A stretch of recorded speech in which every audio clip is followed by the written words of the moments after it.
Dan, are you preparing something? What are you doing, Dan? It's Monday morning, yeah. I'm preparing a quick sandwich for my son before he goes to nursery, and, it's all fast-paced in the sandwich industry. But, sandwiches are for everyone, from little boys right up to the aristocracy. They're such a wonderful part of our society. Cool. What are you preparing for your son's lunchbox? Give us a clue. He's very, he likes just simple flavours, and today it's plain cheese. Yeah, so British cheddar, bit of marge, and he's really happy. But he's the kids are today they want more and more innovation, and we're trying to get them to try more plant-based things. That's where the excitement is. Okay, so that's, a humble but very effective cheese sarnie. I'm interested, crusts on or off for your little one? Yeah, it's... crusts on or off? Crusts on, brown bread. On. Okay, and what's the fanciest sandwich you've ever seen or heard of? And do you approve of a bougie sandwich, or do you like them to be traditional?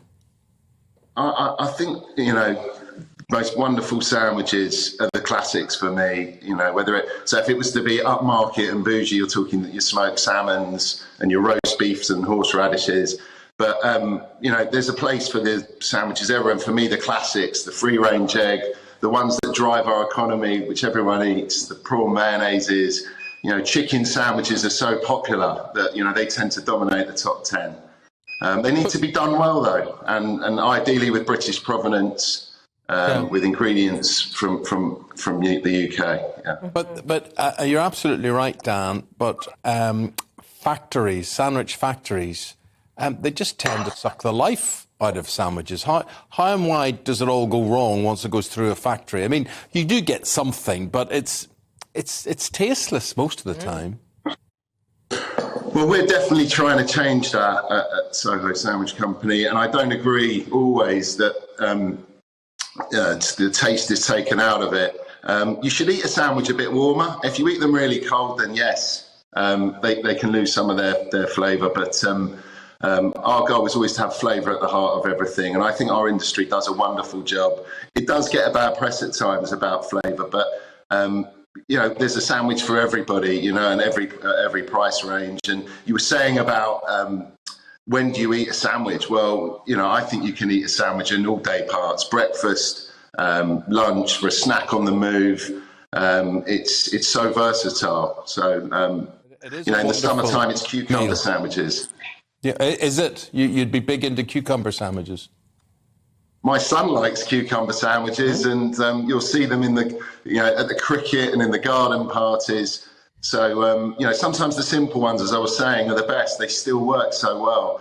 But, your ham and cheese and your chicken salad, what drives our economy, keeps everyone on the move. They're the favourites, the BLT, the classic BLT. I suppose the key, though, with all food is really fresh makes best. And we've all had those slightly curly-eared, sort of several-day-old petrol station sandwiches when we've been desperate for something to eat. And that can't be helping the reputation of the humble sandwich, can it? Because I think I'm traumatised from eating too many of those. And maybe the fact that my mum made me cucumber and marmite sandwiches as a child, which I then took to school and was soggy by lunchtime. And, sandwiches always make me... I need a bit of persuading. I hear you, Isabel, I hear you. But there's been a lot of innovation going in. And, in the 80s, M&S started the pre-packaged sandwich revolution. And there's been huge amounts of innovation since then. It really took off. Our nation loves sandwiches. And, I think there's they're made fresh every day. And that's the wonderful thing. And generally, the majority of sandwiches are eaten on day one at lunchtime. So... it's the odd ones that slip through that give us the bad press. And somebody at the door. It is busy. Yeah. Coronation chicken and coronation chicken sandwiches. So those were invented, as it were, for the Queen's coronation all those years ago. Are the things being invented now for the Jubilee? Yeah, there are, and it's putting twists on those. Coronation chicken is back with a force, and then you can also have the same flavours through egg. Coronation egg is just fantastic. But a lot of people are innovating this week, and you'll see out in the market special packaging and some really unique flavours. So I urge everyone to go and look at the fridges and the fixtures in the retailers and see what you can find, because you'll be surprised. They're not all curly, Isabel. There'll be some crackers out there.